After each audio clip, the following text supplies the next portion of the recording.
Hello everyone, welcome to my YouTube channel. This is English Custom Woodworking. Hopefully I say welcome back.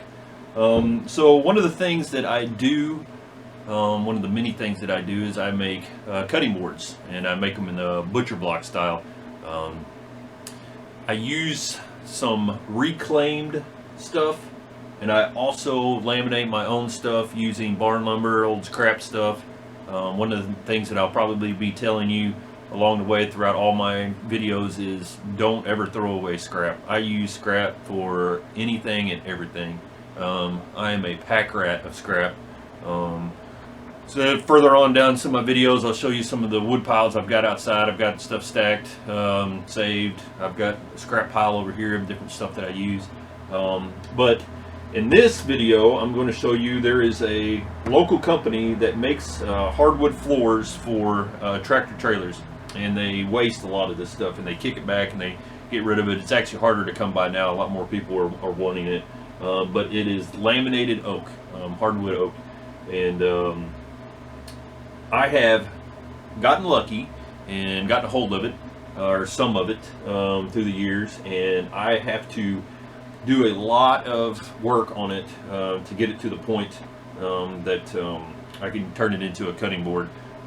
But I will show you, I'll put some clips in here, some pictures in here of some of the stuff that I've done and refinished.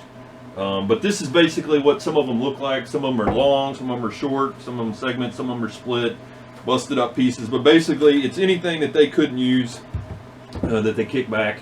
And this is how I receive it and I process it. So one of the first things I do is I come up with different lengths and sizes, come up with an idea of what you're wanting to get out of a piece. I make all kinds of different sizes of cutting boards because people like different stuff. Some people might want big ones, some people might want small ones. Excuse the mess. I need to do some serious spring cleaning in the shop.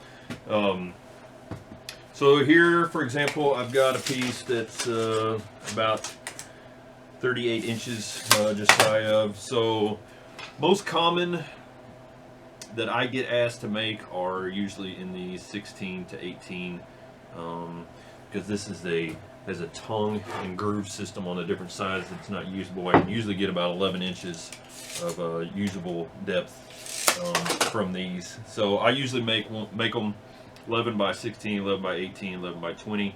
Since this is 38 inches long, I could probably get probably a couple. I've got bad ends that I'll have to trim off here, but I could probably get a couple 16 inches out of this pretty easy. And there's Mr. Bird again. I just let him out and he came back in. So this is going to be a video of just kind of the steps that I take. I'm not going to process anything in this video. I will make some other videos to show the actual processing through like fast forwarding clips, but in this one I'm just going to show the different steps of what I do. So I will basically, I've got a sled, table saw sled, that I will put down, and I'll cut these things to length, and after that I will try to trim off the tongue and the groove, and that leaves me with some center stock. Sometimes I'll leave the full length to run through the planer because it's actually kind of a little bit easier to run longer stuff through my planer than shorter pieces. So this is my Parks Woodworking planer. I inherited this from my grandpa. This thing was probably made back in the 50s. But this is a solid planer. I've done a lot of work on it. My dad's done a lot of work on it to keep it running through the years. It's about on its last leg, but I actually just sharpened the blade yesterday and did some adjustments on the different heights to try to get it from tearing out and stuff. But after I get my pieces cut, then I'll run them through the planer, and that gives me my first, what I consider my first step of the process finish. Kind of lets me know what I'm dealing with. A lot of these pieces, and once again, some of these pieces, you think that they are not usable, ruined, I can turn almost anything into something. Don't ever throw anything away. I can turn that into something. So then that usually brings me to the point where that leaves me with this. This here piece is 17.5 by almost 11, and it is 1.25 inches thick. So this, in my opinion, is almost the perfect size. Might have to do some flattening. It's almost the perfect size cutting board. But as you can see, it has quite a few imperfections. If I can get up close here.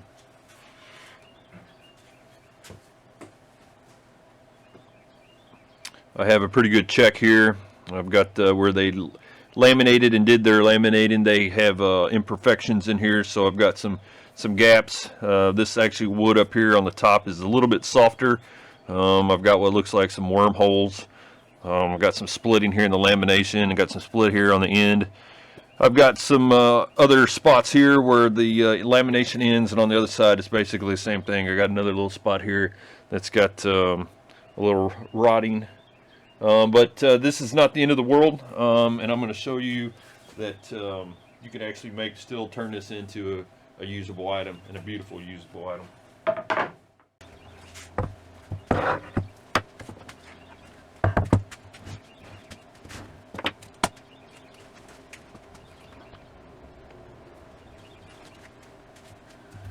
So the next step in my process is that once I've got them cut and planed and shaped to a size that I want, and I usually have to trim off a lot of bad ends, bad edges, but just kind of getting to the point, you got to have some imagination. I think that's the key with any type of woodworking that I do, is you take unwanted, badly used, abused, weathered stuff, and you have an imagination, and you come up with an idea of something that you can make work. This one here is pretty rough. I'm going to actually have to do quite a bit of work on it. There's some planer checking in it also. But basically at this point, what I'm going to do is I'm going to take some basic tools, and I'm going to clean this stuff up. And when I say clean it up, I'm going to make it ready for an epoxy pour. So I don't pour epoxy over the entire thing.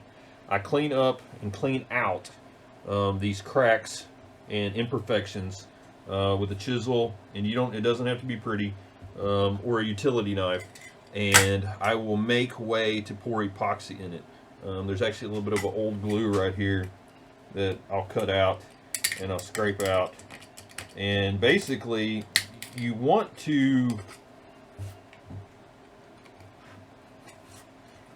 be able to pour epoxy in there, and at a certain point in the epoxy curing stage, it gets pretty warm and liquidy, watery, and it will fill these voids.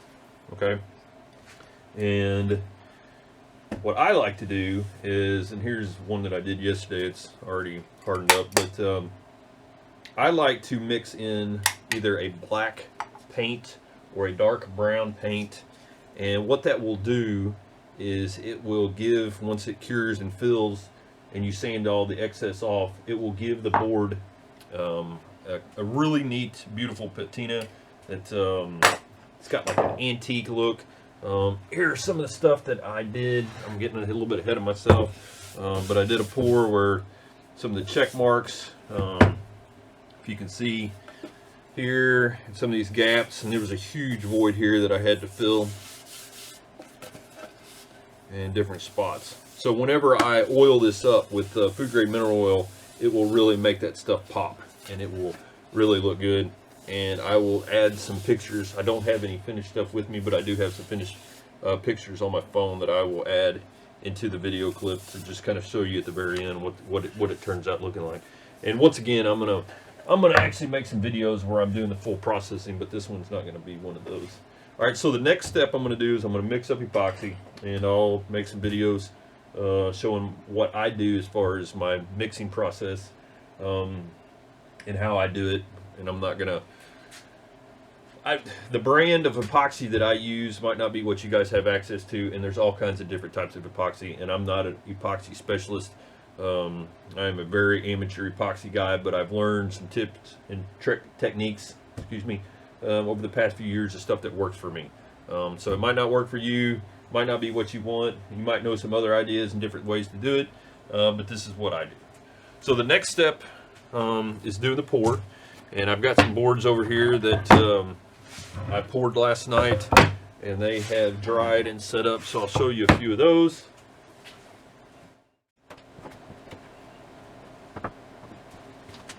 Some of these are smaller, some of them are bigger, some of them I have not poured cut the round over on the corners, but here's a few select ones that I have done over the past few days, worked on at least. Make sure that you guys can see all these in the video.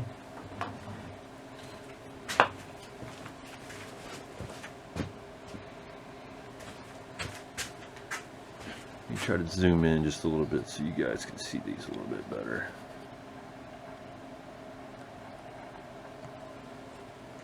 So this one obviously are the reclaimed flooring that I have processed. That might not be obvious, but it's what they are. And this one here is some old scrap that anybody else would have thrown on the burn pile, and I have laminated them together, glued, and I have gone through multiple steps of epoxy pouring to fill the voids, and I will end up sanding this stuff off. I'll show you some pictures of some ones that I've already done that turned out really well. Alright, so one of the things too is sometimes this is a multiple day process. So this is not something that if you're wanting to do this and get it done like overnight, this is not going to happen. This is a multiple day to week long ordeal. And it's mainly because of the epoxy pours. First of all, whenever I pour this stuff, it takes anywhere depending on the temperature, humidity and stuff, but it takes about 24 hours good to cure. Now I'm not probably going to be able to sand this in 24 hours. I usually like to wait to almost the second day, almost the 48-hour mark, to do the sanding, because it makes it a whole lot easier. It is really, the stuff that I use, it has really become a lot more solid. It's easier to sand. It doesn't gum up as bad. It doesn't gum up your sanders as bad. But one of the things that you will also note though, that, and I'm not sure if you can see this or not, but I have poured, and I come back whenever I do my pours, I'm pouring just a little bit in here, it soaks in, pour a little bit more in here, soaks in. So eventually this epoxy, because of the way that the chemical process works, is it heats up, and then bam, like it becomes solid and unworkable, and you don't want to mess with it anymore after that, because it becomes gummy, and you're just going to mess up more than help. Okay, so I'm going to actually have to come back in here and pour again to finish off those voids and some of these other spots. But this is basically the process, the next step that I come to. So whenever I cleaned up the board with my utility knife and chisel, these are the spots, and there's some planer checking. There's a pretty good void here, some planer checking and some imperfections, some grain imperfections. These are just some of the spots that I thought that would fill in, and once again, when you sand it off, it gives it a really neat, old, antique, like used looking patina that I really like, and a lot of the people that I sell my boards to and give my boards to really like it. So the next step I'm going to show you is some of the boards that I've already sanded up.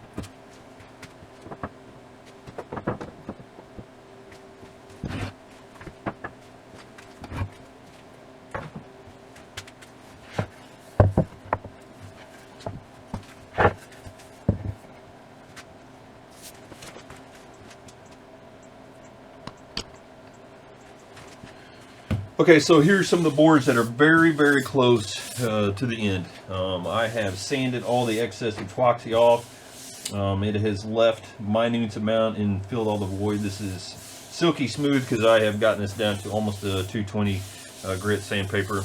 You can't feel any of that, any of the imperfections, any of the tiny little bitty tear outs and scratches are all smooth as butter. And so this is the point that I get down to where I have to really start paying a lot of attention. The epoxy will want to hold the scratch of the sandpaper, so you have to really get down and sand that down to a really fine grit, usually down to at least a 400. I have sanded on these for many days. I have cut, I've routed finger grips in the ends of these and rounded over the edges. These are, this one here is 18 and a half, that one's 18, and that one's 18. So these are very usable length and width that that everybody enjoys. 11, 11, 11, and I think these are a little over an inch and a quarter. So good depth. And then, actually, after I get done sanding these, I'm almost done. So I will mineral oil these up, and I will show you the process, and probably another video of how I do my mineral oiling and my waxing, my board waxing. Another thing you guys might notice is this is my emblem. I bought a, I'll probably do a video on this too. I bought a wood burner that has my logo on it, so I can logo all my stuff. I'll do a video where I will talk about where I bought it from and how I got it, the process that I went through. Had a very good experience with that, and I think I'm gonna call this video a wrap, and I'll put in some pictures here at the end that show you the finished product. Thanks again for watching. Hope you enjoyed it. This is one of my first few videos, so I'm gonna have a few little hiccups on how I make my stuff and my photography and cinematography and stuff like that. Not the best at it. I'm gonna do some learning and experiment, and hope to improve. And I hope you guys watch. Like everybody else says, hit the subscribe button, hit the like button, and remember to measure twice and cut once.